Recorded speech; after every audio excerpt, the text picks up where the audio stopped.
Have you heard the tale of the very last white man in the world? I haven't. No, you haven't. Well, excitingly, there's been a new book released called The Last White Man, pronounced White Man, that's been getting some very glowing reviews, not just from the kinds of publications that you would expect, but also from supposedly conservative publications like The Spectator. This is also, I'm actually going to be covering this in the same live stream where I cover the Black Robin Hood thing as well. Oh yes, this will be a very good one for you to check out. It's all connected, but that'll be like later this week or next week probably. Yeah, so keep your eye out for that particular live stream. But before we go any further, I'll just mention this latest video that I released called How the Left Eats Itself and Still Wins. And I'm talking about, with this fantastic thumbnail mocked up by our very own John Wong, basically talking about how the left is able to consistently and constantly be infighting and purging themselves and purity spiraling, and yet they still win every single political and cultural battle of the past 100 years, if not going back even further than that. And I'm examining the reasons, and sadly, it's mainly to do with the failures of the right. I have to say, I watched this yesterday, or today I think it was. It's a really good video, Harry. Oh, thank you very much. It's a really good video. It's been getting some very good responses so far, so please check that out. I'm not going to go into any more detail. I don't want to spoil it for you. But the failure being on the right is definitely true. It is absolutely true, and I think instinctually most people will just recognise that. But anyway, moving on, before we go into the tale of the last white man, we must take a look at the white resistance to these sorts of things that has been done around Scotland, for instance, where in Dundee a sign was posted from a very high place, which you can see even from the centre of the city, that just said "White Lives Matter." Oh, that's not tolerated, Harry. From a that's openly racist. From an objective standpoint, that's a pretty neutral statement, wouldn't you say? The same as Black Lives Matter should be a neutral statement, or All Lives Matter should be a neutral statement. But this is a very politicized conversation. So they will say, well, it is white supremacists who put up the White Lives Matter sign, to which I would say, oh, then who put up the Black Lives Matter sign? Would it be black supremacists by that very same logic? No, it wasn't, and if they did, that's a good thing. Exactly. There you go. Exactly. But the council bosses have been saying about how unacceptable it was and how it's potentially linked to Patriotic Alternative, who we've mentioned on here before. I do not support Patriotic Alternative, but this is how far the politicised conversation has come, to the point where you just say, people with white skin are people too, is evil. But this is the thing, it highlights the hypocrisy. Like, I'm not in favour of any kind of racial activism. I don't think race is a category that should be politicised. But if the left are going to be like, yeah, so Black Lives Matter, race is a valid category of politics, well, to say, well, you're not allowed to have your own, it's like, okay, well, you're having your cake and eating it too. It's unfair, fundamentally. You know, that's the problem with this that I have. Well, the way that I'm seeing it is from a power politics perspective. Those on top trying to maintain their power when they're so obviously, all you need to do is look over at America and how they've got 87,000 new IRS agents ready to make you live in a police state, for instance. Basically, the white indigenous populations are, in the middle, a threat to that power. So you get all of the new people in, all of the immigrants and such, get them to hate the people in the middle, usurp those people in the middle, all of a sudden your problem's gone. Of course, those people are now occupying the middle, will later be a problem, but that's for 10 years from now. Well, that's what this activism is designed specifically to prevent. If you call that unacceptable, what you're saying is they're not allowed to have the kind of racial consciousness that the blacks have. And it's just like, man, I hate racial politics so much. Of course. But that's also how you get like black conservatives being labelled as not being really black. Yes. But let's move on, having pointed that out, to The Last White Man. Not to be mistaken for this film from 2020, The Last White Man, which you can see there has a cover with an American flag on it, so I can guess where this narrative is going. Carl Gordon, an underemployed pizza delivery boy, works in his quiet suburban hometown where romantic, professional, and social failures fuel his hatred for the changing world around him. So, you know, there's no replacement, but it's happening is a good thing. Here's a movie about it. Yeah, exactly. So this is... and it's your fault. I can only consider this to be the spiritual successor to Birth of a Nation. Jesus, personally, because it's just that story being told from the opposite way around. It seems to be there is definitely a dedicated subgenre of like race hate porn Yeah, that this falls into. Yeah, Evil white man sees things changing around him, probably goes up and shoots a school or something. Race hate porn is exactly how this should be categorized. Yes, but the book is to be separated from this. The book was in fact written by an author called Mohsin Hamid, a British Pakistani with a beautiful British name. And writing about the last white man. Yes, in Britain. Writing about not the last white man in Britain, in the world. Oh, right, okay. In the world, and how once this happens, it fosters peace. Right, okay, that's amazing. So I'm going to write a book called The Last Pakistani, and how that, obviously I'd be called a racist, wouldn't I? I mean, I would suggest potentially... Obviously, I'd be called the worst things in the world. I mean, I think perhaps we should get Lotus Publishing on this, and we can print The Last Brown Man, wherein... We would be in so much trouble. Wherein Birmingham suddenly becomes a safe place to live. Okay, we're probably going to get in trouble just for making jokes about this. All right, I could go on further. But that's what they're saying. Well, I mean, that is what they're saying. But we can check these quotes, which Mohsin has proudly emblazoned, listed on his website, such as this one. I think that race is an imagined construct that flattens people. Why would we want such a construct? Who benefits from having such a construct? Your payroll. By the sounds of it, to be perfectly honest. But I totally agree. You know, we shouldn't be talking about race as a political category. No, I agree as well. But then when he asks who benefits from having such a construct, the people buying your book, you benefit from this. Yeah. If you think it's a construct, why are you writing a book about it? And he says that we're all just human beings. We're far too complex for race to be taken into it. Fine. Okay, so what's the alternative? You guys are like the Black Lives Matter people. So you're like racial politics. Okay, but I consider myself now to be a conservative. I'm for the politics of self-association. So it is literally, we are just human beings. So choose a political party that represents your values rather than categorizing yourself based on race. So what are you coming out as a conservative? Are you coming out as an anti-left-wing, anti-racial activist? Well, we'll see from the other articles that I've pulled up that that's not the case. But there's this other one from 2017, this great quote, which just starts with, "Yes, I'm pro-migrant." Well, of course he is. Immediate no. Yeah. I personally tend to believe that there is a right to migration. I believe that the sky's purple. What do you want? In the same way, there's a right to love whom you like, to believe what you believe, and to say... That's a good point. Nonce. That's the nonce slogan right there. Yeah, exactly. That is exactly the nonce slogan. I think we've got a good picture of who this person is just from those two quotes, but let's take a look at other articles that he's written anyway, such as this one for Time magazine, "Refugees Overcoming Our Fear." And if you just hover over the actual tab... Send that to some of the victims. If you just hover over the tab, you can see the tab is actually saying we must overcome fear to embrace Muslim refugees. I don't want to. In particular. Neither do I, you know. Since we've started doing it, the outcomes haven't been would you say that to the victims of terrorism? Would you say that to anyone? Don't look back in anger. Yeah, exactly. It's awful. It's terrible. And he, of course, starts this article with a pair of runaway slaves fleeing the antebellum South, arriving in Boston. A family of Jews fleeing the Third Reich, arriving in New York.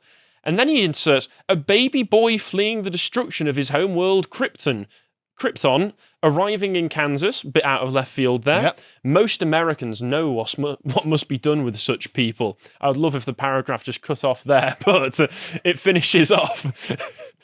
They must be taken in. Right, okay. So that's where it's going. Yeah. Under no circumstances, under every circumstance in the UK, for instance, all these refugees, they're just like the Jews fleeing the Third Reich. They're just like slaves fleeing. They're just like Superman. Imagine all of the potential Supermans we could be letting... No, they're economic migrants trying to break into the country for their own economic benefit. Yeah. I can understand why it is that they're doing that, but that doesn't give them a right to do that. Let's go to the next one. Of course, he's got an article in The Guardian called "Why Migration is a Fundamental Human Right." Oh, what's his argument for this? Because he says so.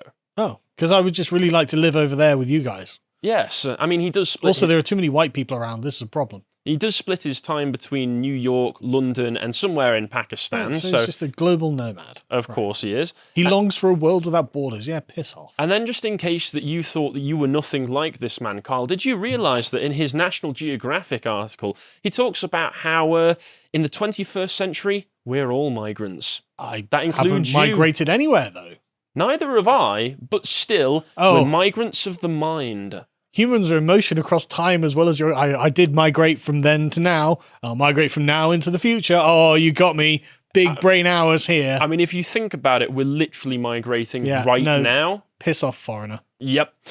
But that's a decent, well-rounded picture of this person, because, you know, I thought, okay, maybe there's some things that he says elsewhere that, no, this is like the subject of every single thing that this man does. Yeah. And he's got a very glowing review on The Last HuWhite Man from The Guardian, a transformative tale, as you would expect. And they've got iNews literally labeling this what we all know that this is trying to be, which is an uncanny allegory for white supremacy, white people existing in the first place. Sorry, can we go back to that previous Guardian article a sec, John? Right. The writer's beautiful fifth novel is told from the perspective of a white man who wakes up dark-skinned and finds his whole world has changed. So that's me, and I'm going to go into this in the live stream I do. But, like, that isn't what racists are bothered about, right? Racists aren't actually concerned about skin tone. What they're actually concerned about is what they feel to be the behavior of certain communities. And they think that that behavior comes from a genetic predisposition. Now, that's not a position I hold, but that's just what they think. So it's not about the actual skin color of the people. So, like, if you woke up tomorrow and your skin was different, you'd be like, oh God, that's weird. You go to the doctor and the doctor like, yeah, it's just natural, just melanin, mate, you just got to live with it. You'd be like, okay, well, fair enough, I'll just get on with my day then. You know, it wouldn't be like, oh, my world's changed because it's not about skin color. Plenty of white people have fallen asleep in the sun and woken up a completely different color. And the whole world hasn't changed. No, they've been a bit sore for a few days maybe, but nothing more. But it's the paucity of the understanding of what the opposition is trying to tell you. Like, you've got the racists on one side, these racists on the other side, and they don't know what each other means.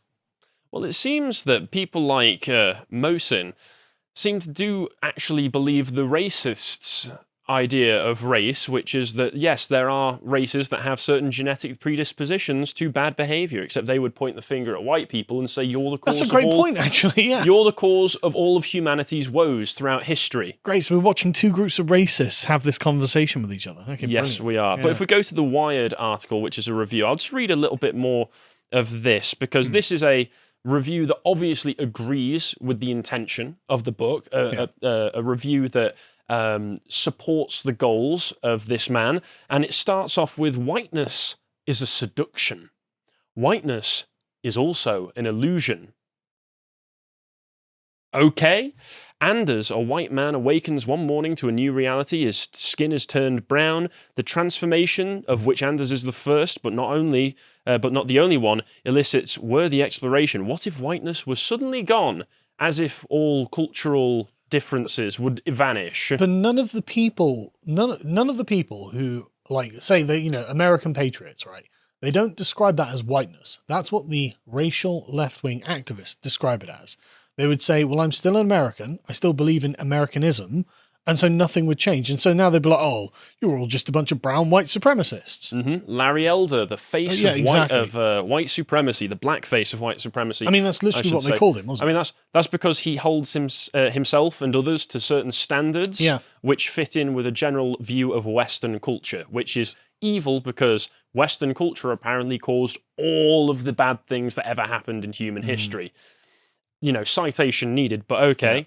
For Anders, confusion bubbles. He flirts with thoughts of violence after realizing the transformation is irreversible. He wanted to kill the colored man who confronted him here in his home, Hamid writes, to extinguish the life animating this other's body, to leave nothing standing but himself as he was before. So that's very emotionally charged language to say he would probably prefer... White people just want to kill colored men. So, yes. No. If I look in the mirror and see that I've turned brown or black all of a sudden, I'm not just going to lunge irrationally at the mirror. Yeah, well, when a white man sees a non-white man, he just can't help himself. It's like a wolf, you know?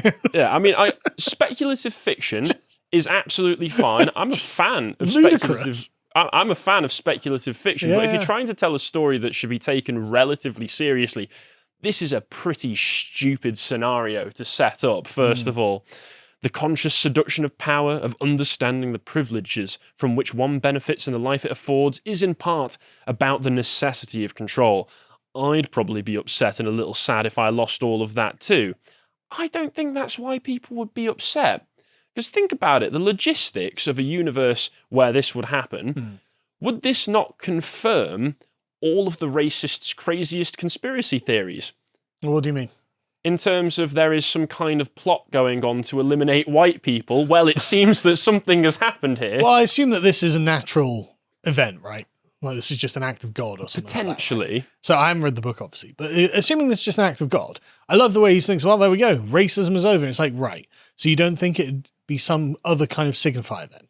You know, it would be your accent or something like this. You know, it would be like what just people culturally where you come from. Exactly, because Mr. Hamid, people aren't actually the same. People are actually different. And that's actually what diversity is. It's people in one culture having different values and rules and customs and heritage to people in another culture. Because it turns out, and I know this is going to be mind-blowing, we're not all the same.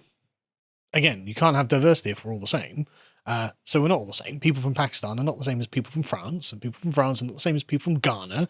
They're actually different. There are certain universal human characteristics, as in we all eat, we all sleep, we all love, we all reproduce, but we don't all believe the same things or speak the same languages or have the same legal system or value the same kind of punishments for criminals and blah, blah, blah, blah. It goes on and on and on. Turns out there's a world of difference between us and everyone else, and each individual culture is different.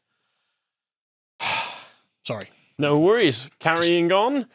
So the funny thing about just go back to the Wired one. The funny thing about the Wired review is, despite the fact that this reviewer so obviously agrees with everything the writer is putting forward, Hamid is putting forward, they conclude with this: Hamid is graceful in sowing empathy in the book's closing pages.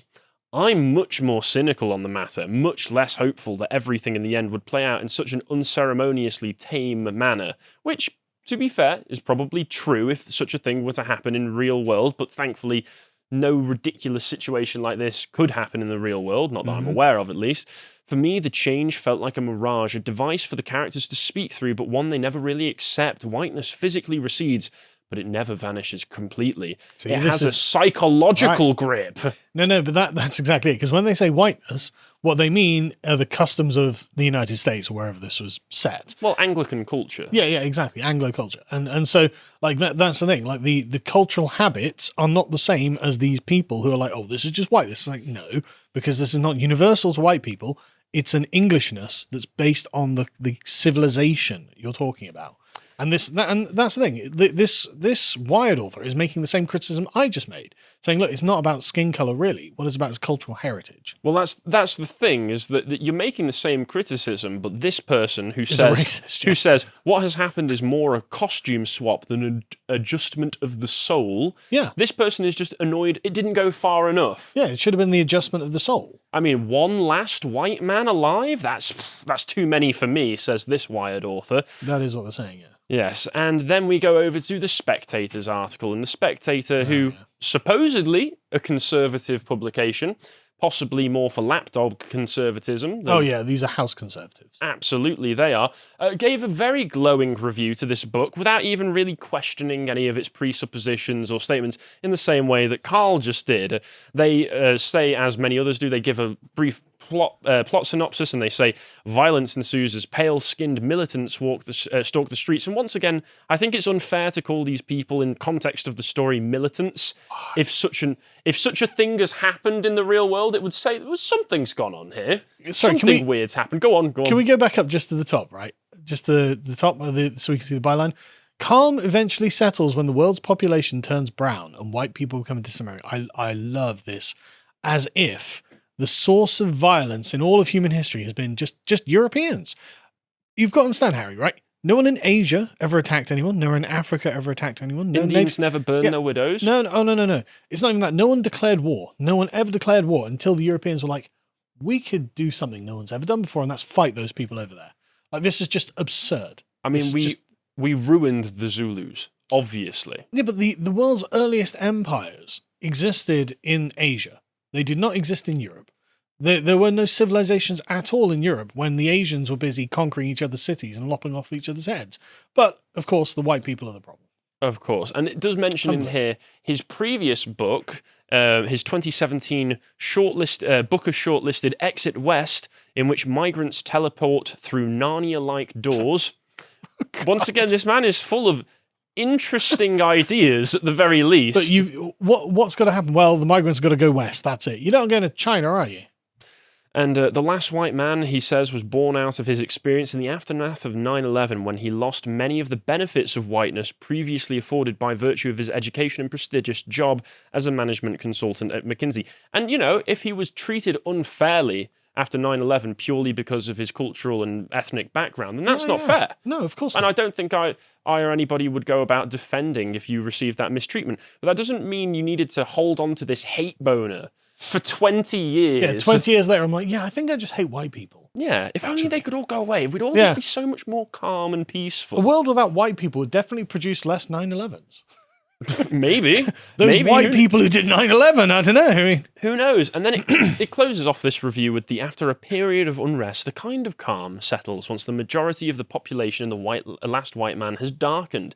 At the end of the book, Hammond fast forwards to a time when whiteness is a distant memory, inviting readers to imagine the possibility of a post-racial. Can you just feel as if race began with white people, and all of the other people were like, yeah, so there's no difference between us, fellow non-white person. Oh, come on. Can you feel the wistful conservatism through these paragraphs? Yes. Yeah, because I really can't. But The Last White Man, being only a slim 180 pages of text, can be savoured in a single thought-provoking sitting. I might read it.